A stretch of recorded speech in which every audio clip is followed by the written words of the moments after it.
The name's Cash Hollister. I'm an artist, MC, musician, believer, music nerd. And this series is just me talking about my personal favorites. They're not the best. I'm not really here to start a debate. Just a lively discussion. These are my 5. This episode, I'm going to talk about my favorite MCs. Not the best MCs, these are just my personal favorites. The first MC, I'm just going to go ahead and get this out the way, is Jay-Z.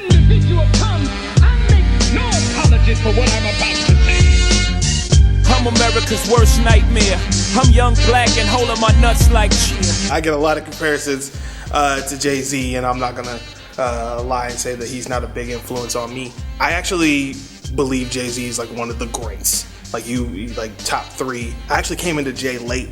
I wasn't the one that listened to Reasonable Doubt first. Like I came in actually on volume 1, which was probably like one of his weaker albums. There was a video, Streets is Watching. There's like this little snippet at the end of Streets is Watching video where it flips into Where I'm From. And I just remember being like, yo, this guy, who is this guy? Because when he said, who's the best MCs, Biggie, Jay-Z, and Nas. Hold up, wait. Why is he putting himself, in that discussion with Biggie and Nas? And I didn't really know too much about him. So then, I did my homework and I went back to Reasonable Doubt and I was like, like this guy is incredible. Just the way his storytelling, again, like he, hanging out from Biggie, I imagine they got, they fed off each other, of course, Brooklyn's finest, and he came from that school of versatility, being able to tell stories, and, volume 1 was kind of the weak one, but like he hit a stride as far as volume 2 when it comes to hits. One of the things I love about Jay-Z is this man's got hits. Like he knows how to make hits, the Annie, Hard Knock Life, Can I Get Her? He was knocking it out. Like if you go to a Jay-Z concert, his catalog is crazy. And so one of the things that I kind of strive for is just to make hits, like to be able to tell stories and to talk and to rap, because man, Jay can rap. His freestyles, like the stuff he was doing, the Grammy Family freestyle, or like the Young Gifted and Black freestyle, like those are classics. Classic. In the race to $1 billion, got my face to the ceiling, got my knees on the floor. Please, Lord, forgive him. Has he lost his religion? His degree gon' get him. He's having heaven on earth. Will his wings still fit him? My favorite Jay album is The Blueprint. Like I feel like that was like seasoned Jay-Z. A lot of people will say, Reasonable Doubt was like the best Jay, but I feel like Blueprint, like I'll take a seasoned Jay-Z over a rookie Jay-Z any day. He was hitting it.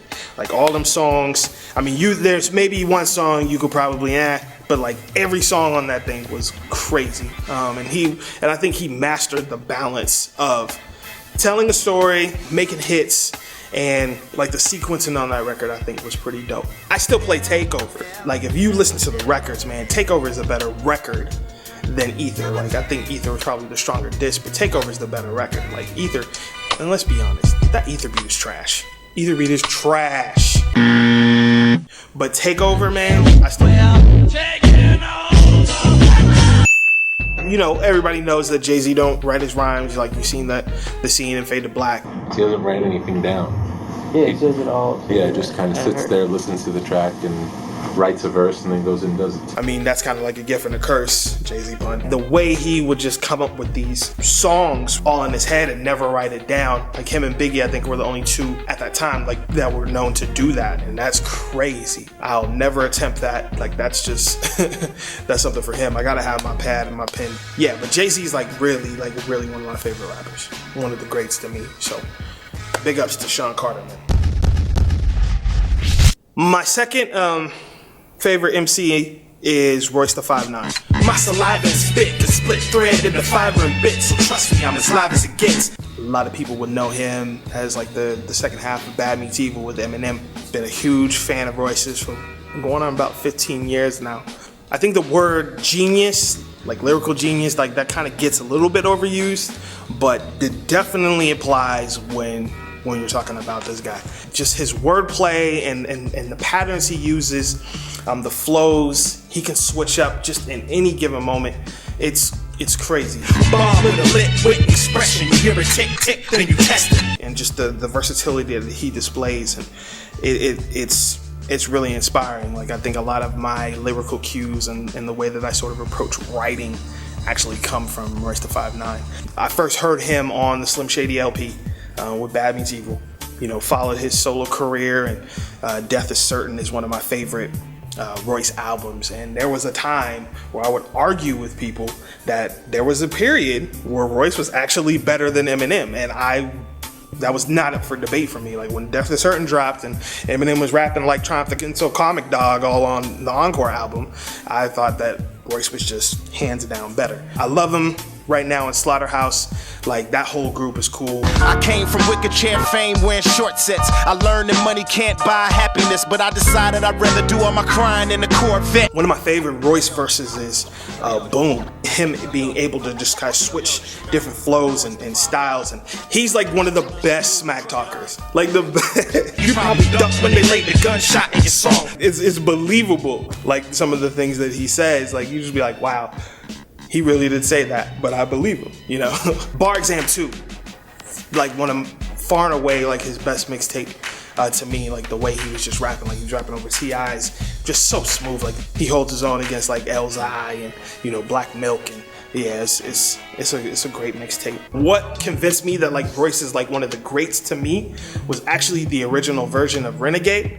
The one that you hear on Jay-Z actually belonged to Royce at first. And just the way that he was rapping on that, like, I really did believe at one time that Royce was the king of Detroit. Develop the click clock, 6 shots blows through another door and it gets hot. Hip hop, quotable tug of war. Eminem doesn't really say it on the final version, the one with Jay, but like that one where he goes, he's actually saying, cause Royce is the king of Detroit. He's Royce, he's the king of Detroit. And like, I was riding with Royce. Even my boys in the D at the time, they wasn't necessarily feeling Royce, but man, I was like, man, Royce was that guy. And I used to listen to Death is Certain all the time when he was messing with 6 July on the record, and like Throwback and hip hop when he was talking about you will not get the chance, like Chopper, Ness and Dylon, to disrespect who you don't listen to.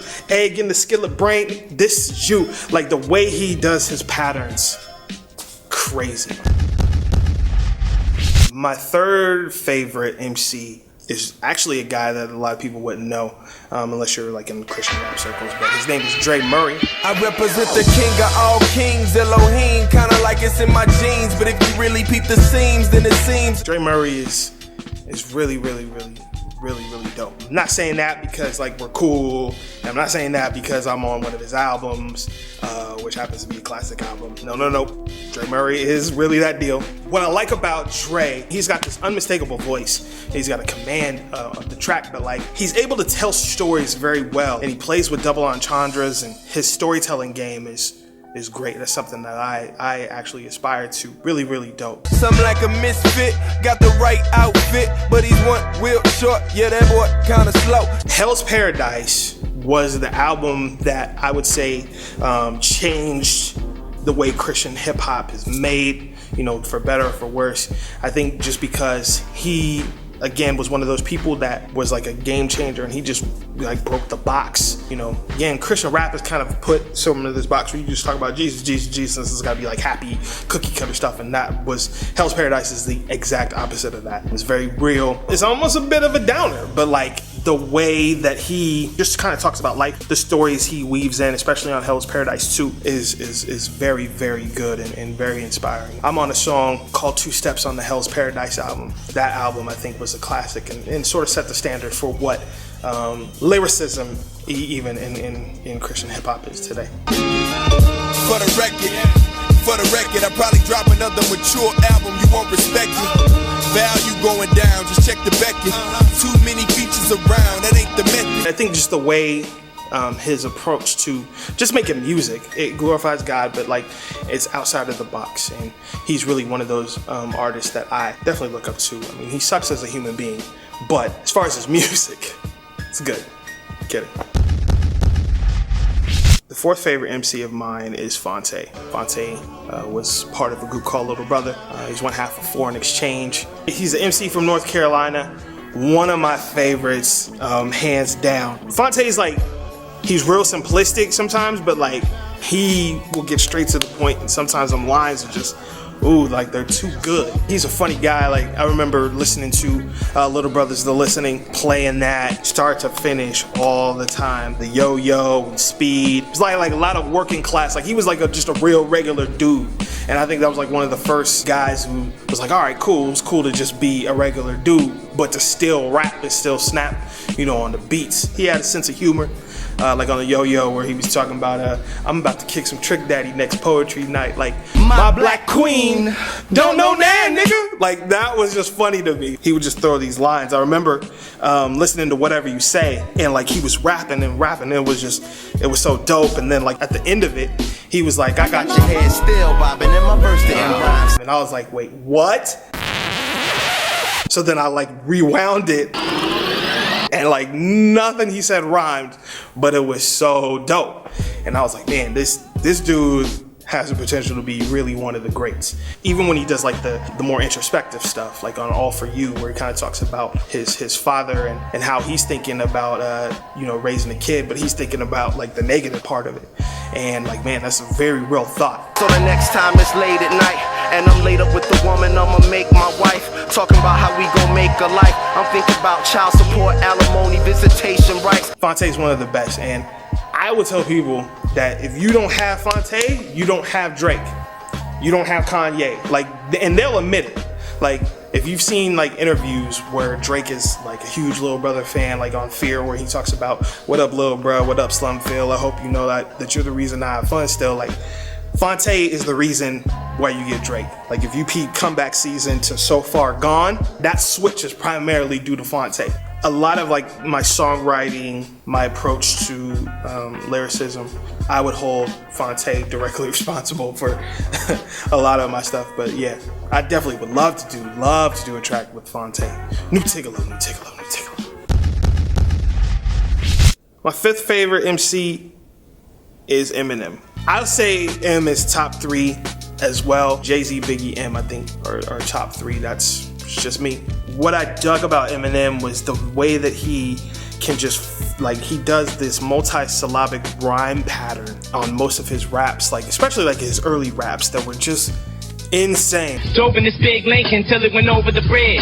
Jumped out and dove in the ditch. Broke in the mobile home and stole the stove in the fridge. Like, I first heard him on Sway and Tech. I just heard the way that he was just going, and it was just like, man, that's insane. He really just found a way to just play with the English language. Please leave me with the keys to your Jeep Eagle. I breathe ether in 3 lethal amounts while I stab myself in the knee with a diseased needle. I remember just listening to him in early college, and I was like, man, all right, cool. And I didn't really do a lot of classes. I was just writing a lot, and M was like directly responsible for that. And then of course, you know, Slim Shady LP came out, and then he blew up. But he was like still able to do the stuff he did with Dre, but then also do like stuff with Ruckus Records, and it was like, man, like this dude was cool, and he just didn't care. Like that's one of the things I liked about him, was his attitude. I mean, he was super filthy, super vulgar, and like nothing I would let my kids listen to, but like when it came to just skills and raw talent, like M is really one of the best. Sticking up orbit drugs and jumping the garbage trucks. I'm from the gritty slums that look like the city dumps. Give you a kidney punch and mug you to get me lunch. See me in the summer, legging up against the dumpster with a $100 jumper, smothered in Southern comfort. Any topic, I got 5 for you. Those were my 5. What's yours?